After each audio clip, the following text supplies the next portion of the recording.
तो दरअसल अभी तक जिस तरह से आप बातें कहते हैं, राष्ट्रीय स्तर की बातें, बड़े बड़े मुद्दे जिसको आप अभी फिर एड्रेस भी कर रहे थे, लेकिन अब कन्हैया एक पर्टिकुलर क्षेत्र में चुनाव लड़ेंगे।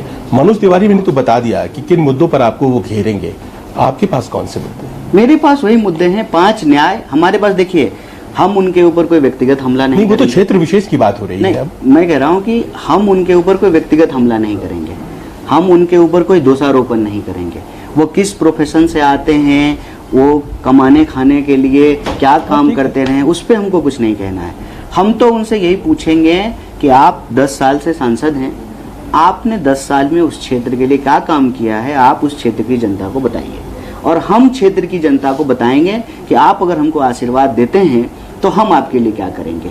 5 न्याय के बारे में कांग्रेस पार्टी बात कर रही है, उसमें जो युवाओं का न्याय है वो उस क्षेत्र में रहने वाले लोगों से सीधे जुड़ा हुआ मामला है।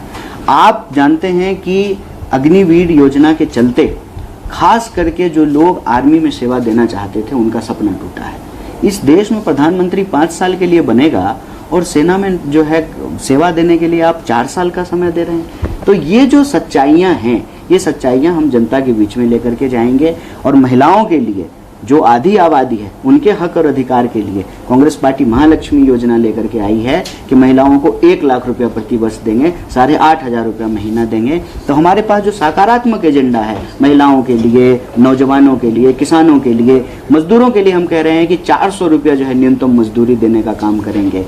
और इस देश के भीतर जो मिडिल क्लास है उसकी खरीदने की क्षमता जो कम हुई है उसके परचेजिंग पावर को बढ़ाने का काम करेंगे। तो हमारे पास एक सकारात्मक एजेंडा है, हम अपने सकारात्मक एजेंडा को लेकर के जनता के बीच जाएंगे। जनता को सकारात्मक एजेंडा अच्छा लगेगा, अगर उनको हमारे प्रति विश्वास पैदा होगा स्वाभाविक रूप से अपना समर्थन, अपना आशीर्वाद वो हमको देंगे। और उनके हक और अधिकार के लिए कोई लड़ने वाला जो संसद भवन में बैठ करके उनकी बात को उठा सके। आज जिस तरह से दिल्ली में यमुना पार को एक टैबू बना दिया गया है, हम उस टैबू को खत्म करेंगे और उनके अंदर ये विश्वास पैदा करेंगे कि हम आपकी आवाज बन करके लड़ेंगे। सरकार किसी की भी हो, लेकिन आपके हक और अधिकार को सुनिश्चित करेंगे।